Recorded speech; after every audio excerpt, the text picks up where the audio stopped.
In this episode, our Ken Fott joins Arctic Moto and rides a Yamaha Tenere to the Arctic Circle. This is a 1,200-mile ride, and they even came within a stone's throw of Alaska. We then turn up the heat with an incredible UTV tour with Backbone Adventures in Colorado. We also introduce you to some cool new products and much more. It's all coming up next on Off-Road Travel TV.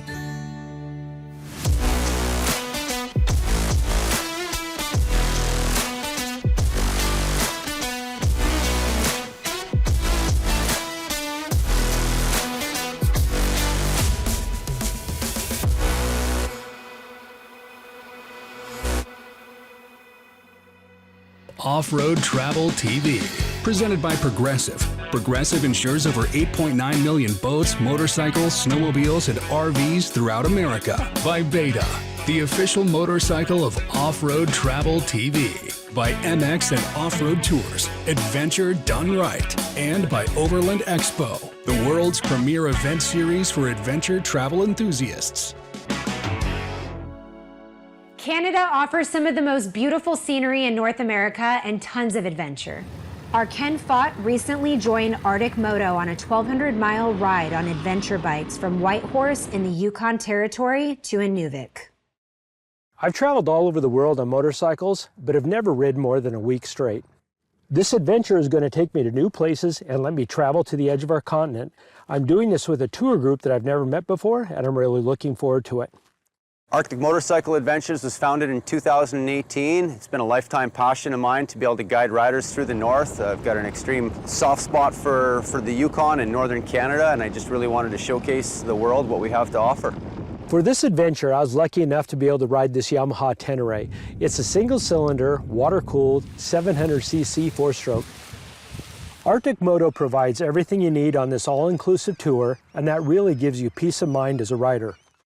I chose an organized tour because I wanted a guide that knew the area, so if there was some trouble, they knew how to get us out of it.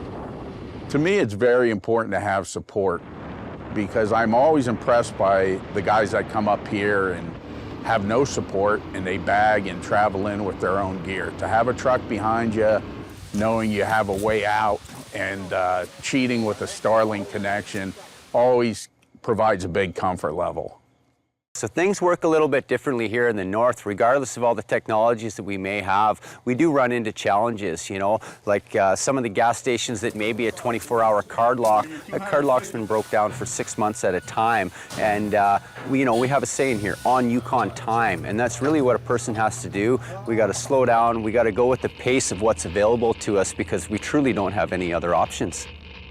We stayed at the Ross River Lodge, and it was a stunning cabin that had 5 bedrooms, big open space, and looked over the Yukon River. During this trip, we're going to be covering a lot of ground. In fact, we're doing up to 430 miles in a single day. The terrain is pretty much exactly like this. It's a lot of gravel. It's very wide roads. In fact, you can take a family car on it, so it's not technically challenging. Almost anybody with limited motorcycle experience can do it. Our next stop was Dawson City, which is a very small town, but it served as a base during the 19th century Klondike Gold Rush. It's originally a gold mining community that hasn't lost its charm or its luster since 1898. And you've got a lot of things to do there. We've got a lot of old historic buildings, historic hotels that we stay in, and it's really just got an amazing charm. It's kind of like you literally walk back in time when you set foot in Dawson City. So every day, obviously, we have to stop for lunch, and the guide has picked some very picturesque places, on a lake, facing a mountain, the sky's blue, big fluffy clouds, so it makes your break relaxing and enjoyable. We like to stop along the way and to always try and find a scenic place, preferably along the water body, so that we can enjoy our self-made sandwiches, enjoy some snacks, get out of your helmet, enjoy the camaraderie of the group, and really experience what we have to offer. It's also nice when we got a little bit of wind blowing, because the mosquitoes here can be quite treacherous. For our next leg, we boarded a ferry right out of Dawson City to Top of the World Highway, where we rode about 125 miles each direction to within a stone's throw of the Alaska border. The ferry system along the highway is very interesting. We had 3 ferry crossings, and whenever we pulled up to the location, we were on a ferry probably within 15 or 20 minutes. The ferries are free and reliable and just easy to cross. It was the best thing about being a guy from the city is we didn't have to reach in our pocket to pay for anything when we crossed.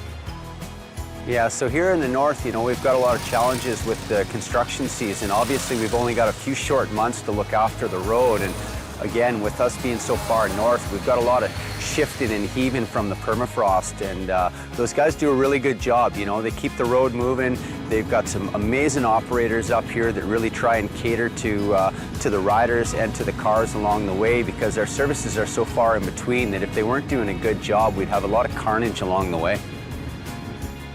For this next leg, we're starting off in Eagle Plains, which is not even a town. Has a population of 25. It consists of a gas station, a restaurant, and a really small motel, but it has so much character. It's small, but on a ride like this, it was a welcome place for a good night's rest. It's located on the Dempster Highway, which is about a 400-mile-long road, which is famous in this area. Well, the Dempster Highway is really probably my favorite long-distance, high-speed gravel road in the territory, and it was founded in 1969, and it was really enacted for the Roads to Resources from Diefenbaker, and his main goal was to access the resources in the north, and little did he know it would become an extreme and a challenging overlanding road that gathers people's imaginations and captures their heart from all around the world. Our final stop took us to Totoyatuck, or as the locals simply call it, Tuck. This is at the edge of the Arctic Ocean, and it's nestled right in the Arctic Circle. When we arrived in Tuck, it was a lot more primitive than I expected. I mean, the local people, of course, know how to get around in a harsh environment, but for a guy from Los Angeles and Orange County, California, the accommodations were definitely rural. So we've traveled about 1,200 miles, and the number of cars and motorcycles and RVs we've seen couldn't have been more than 100. So you really get that feeling of isolation and that you're really on a journey.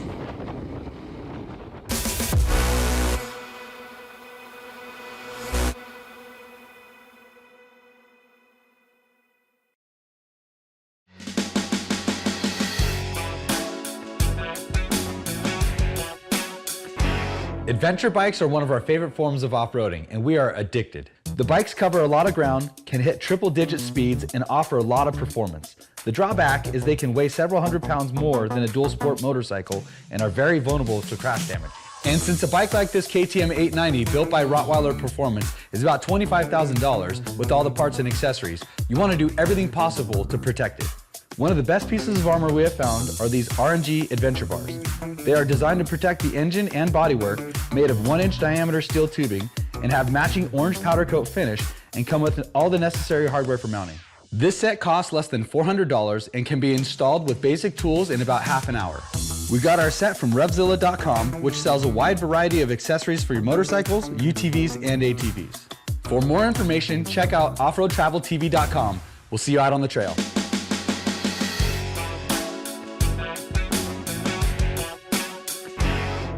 Suspension is one of the most critical components of any off-road vehicle. We recently had a chance to go out to California City with KYB for their introduction of their all-new truck suspension. In the United States, this $3 billion a year company has mostly been known for its production dirt bike, ATV, and UTV suspension. It's been around for over 100 years and makes a diverse line of products. This is the brand new KYB 2000 Series Performance Upgrade Shock Package. So from KYB, we're going into the off-roading world, and we want to give something that's very approachable and accessible to an everyday, daily commuter who wants to get out and explore the world of off-roading. We're coming out with shock packages for the most popular applications out there. So some of the most popular trucks and SUVs on the road, including some of the ones you see behind me, are in development and coming soon. We did a lot of the testing in the California desert, which is near my home, so I spend a lot of time on these trails. So I've had a chance to drive a lot of different vehicles here, and it gives me a really good opportunity to form a solid opinion. One of the things that I like about the suspension, it's designed for realistic off-road use. It's not designed for a vehicle where somebody spent $100,000 in it and it's way substantially overweight. This suspension is most likely designed for a vehicle that has about 600 to 700 pounds of aftermarket accessories on it, plus 2 drivers. So if you're thinking about putting this on some crazy build, this is not suspension for you. But if you've got a nice stock vehicle and you want to enhance the performance, and maybe you've got some tires and some wheels and some other light accessories, then this suspension deserves a serious look. These will give you an aggressive stance, and you'll be able to customize your ride height based on your needs. So if you just installed off-road wheels and tires, this is going to be the right option for you. You're going to get more capability on and off-road, very livable on-road, capable off-road for the weekend warrior trying to get out there, ride some mountain bike trails, ride some dirt bikes, maybe find that remote surfing spot. This suspension actually performs really well. The stock Toyota is extremely plush. It's designed mostly for street use. So the first thing you're going to notice is that it's a lot firmer. It holds up taller in the stroke, which means it's going to give you a little bit more ground clearance under a lot of the same conditions compared to the stock suspension. And you're not going to bottom as easily. It's going to be a nice, comfortable, controlled ride. So this product is very approachable and friendly. It includes a stock mounting location for that easy install. So if you're just getting into the off-roading world, this is going to be perfect for you, and it's very capable and livable with on-road. So if you're daily commuting or getting out there and for an adventure on the weekend, this is going to be the right product for you. For more information, check out offroadtraveltv.com. We'll see you on the trail.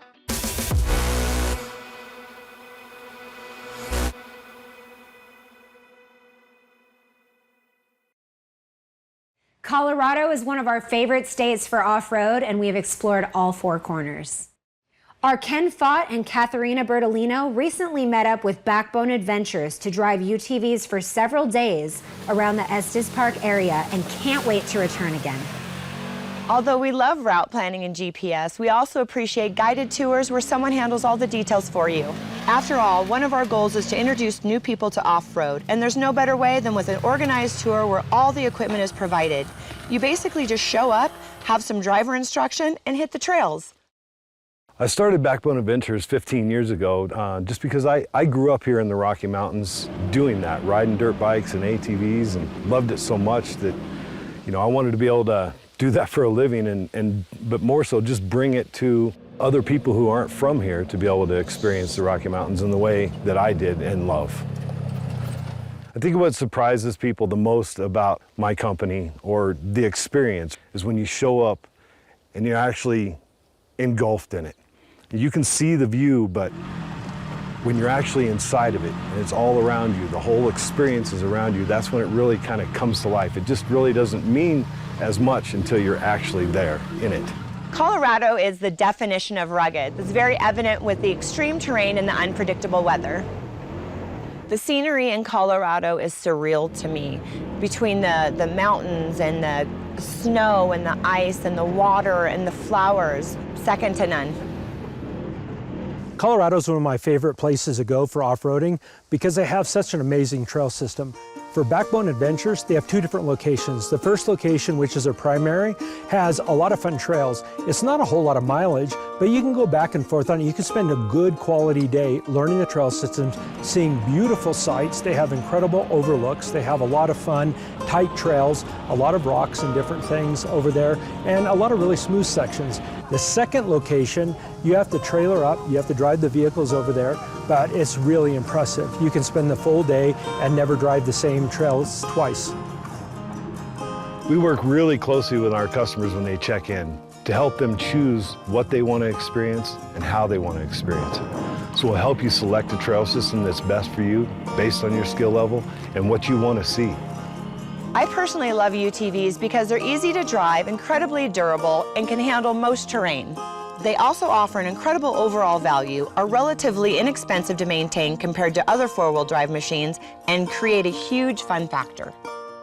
The trail system, we have multiple trail systems. One that we operate on where our equipment is staged all day long, and so it's really easy. You just check into the shop, drive up to the trail, show up there, and just take off and ride. And of course, we're there for you for anything you need. And you can spend all day out there, or you can just spend a half a day, see different sites, different viewpoints, have a picnic. and just experience being in the Rocky Mountains riding. Whereas you can also take the machine and take it to a different trail system. There's multiples to choose from, any length and any difficulty from easy, moderate to difficult. My favorite part of the trails is when we parked our UTVs. We stopped at a scenic area and walked out on this point. We could see for miles looking all around. One of the nice things about a UTV is that it doesn't take an awful lot of talent to drive. If you could drive a car, you can drive a UTV. You just need to learn things about the transmission, like driving in four-wheel high, two-wheel low, two-wheel high, and those type of things. And then you want to start learning how you can drive it faster. You need to learn about ground clearance. You need to learn about the suspension travel, the turning radius, and some of those. The more time you get in the machine, usually the more comfortable you feel, and the faster and more aggressive you're able to drive. I feel really safe driving a UTV because you have a helmet, a roll cage, and a seatbelt. I believe this is a great activity to incorporate into a family vacation. Really, all ages can go. There's a lot of places you can go to camp and get to, and again, the UTVs are fairly easy to drive. If you're ever traveling through Colorado, Backbone Adventure is worth checking out. Whether you're on a business trip and want to get away, or already on an off-road adventure with your purpose-built overland rig, UTVs are a great escape from the norm. For more information, check out offroadtraveltv.com. We'll see you on the trail.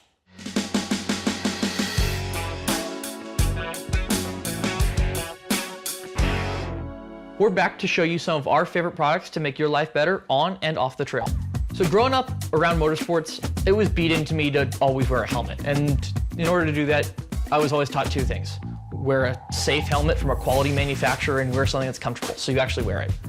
When it comes to adventure bike riding, with long days at highway speeds in the saddle, you want something comfortable. So this is the Shoei Hornet X2. We really like it because it has an integrated visor, it's lightweight construction, and it integrates very well with our Hardo communication systems. I love campfire cooking on cast iron, but hauling that stuff around can be a pain. Sometimes I just want simple gas. This is Tembo Tuss Scotto Grill Kit. Essentially, it's a height-adjustable, gas-powered grill that's essentially a shallow wok. It uses a quality, off-the-shelf burner from Covia that lends the Scotto to be a capable but packable option to comfortably cook outside. If you're anything like me, you might have learned the hard way why you should never use a tow ball to connect a tow strap or recovery rope. Instead, you should always use a shackle block, like this one from Agency 6, for safe and secure recovery. This one is meant for a hard shackle in a 2-inch receiver, but they do offer different receiver sizes and a slightly different design meant for soft shackles. For more information, check out offroadtraveltv.com. We'll see you on the trail.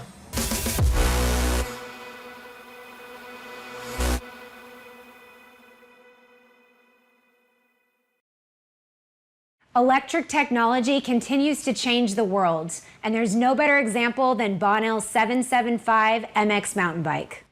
Our Ken Fott co-founded a chain of electric indoor go-kart tracks called Pole Position Raceway and is considered an expert in this field. Ken has a unique perspective and loves these incredible machines for off-road exploration and adventure. I love electric power for a variety of reasons, namely because of the type of power they deliver and how quietly they operate. You see, electric motors typically deliver smoother power than other types, and since they don't need to be shifted, it can be more efficient and require less moving parts in the motor. Secondly, there is very little sound, and that is important because sound is a huge contributing factor to public land closures and issues with recreating on private property. From a technical perspective, these Bonnell bikes claim to have 6,000 watts of power, or 8 horsepower, and top out at 37 miles per hour. The bikes weigh about 75 pounds and can travel nearly 28 miles on a single charge. They use motors and batteries from CYC that use Samsung cells to create a 65-volt, 20-amp-hour battery. Top it off, they use SR Sun Tour for suspension with a double crown air fork in the front and an adjustable coil shock in the rear. From a legal perspective, these do not fall under any of the 3 different classifications for electric bicycles. Instead, it's actually considered a motorcycle and can only be legally ridden where off-road motorcycles can. The bike uses a twist throttle and does have pedal assist. The fact that it has pedals gives the appearance that is legal to ride on the street. Bonnell does also have an app for your iPhone or Android to tune the motor and control the bike. The app lets you fully customize the factory power modes, allowing you to tune each one for different conditions to suit your needs. It also allows you to fine-tune pedal assist levels, helping you change the amount of assistance the motor provides while pedaling. This is ideal for riders who want to push themselves or for beginners finding the comfort zone. Torque can also be controlled by Bluetooth, and the bike features a built-in dashboard that tracks key metrics like speed, distance, battery life, component temperatures, and more. So these actually have a whole bunch of mountain bike DNA in them. For all intents and purposes, it's a beefed up steel downhill bike with 200 mils of travel in the front, 170 in the rear, with a slack head angle. It's, like I said, it's kind of an in-between between a downhill bike and a full-blown motorcycle. From the factory, these Bonnells come set up like a motorcycle. That means front brake on the right, rear brake on the left. Now, because of the Magura levers that they use, they're actually super easy to switch with just about any multi-tool. Now, because I'm a mountain biker, I am used to the exact opposite, so I swap mine around. So these bikes are actually mullets, which means it's a 29er in the front and a 27.5 in the rear. Now, that does make it a heck of a lot snappier on the downhills, but you will have to carry different size tubes. So if you're used to pedal mountain bikes or e-mountain bikes, you will feel mostly at home with these bikes. The only thing that you will really be thrown off by is how much power it has on a twist throttle. It is ridiculous. I mean, you can dang near get the front wheel popped up on a downhill. It is a lot of power. That being said, it is a whole lot of fun. Given the opportunity, I would take these bikes with me just about anywhere. As long as I can legally ride them, same as a green stickered motorcycle. I really like how familiar they are as a mountain bike, kind of, but you can whip around with a throttle and send it on, as a motorcycle. If I had to pick 3 things about these bikes that I really enjoy, first and foremost, power. With 6,000 watts, I feel like I can go over just about anything. Secondly, the accessibility of the mountain bike-like ergonomics, I feel right at home at. And you can tune that to if you're more of a mountain bike guy or a moto guy. I really like that about these.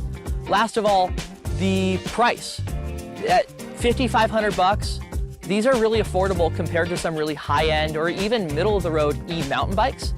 And on a component level, these parts are honestly easier to get and cheaper than motorcycle parts.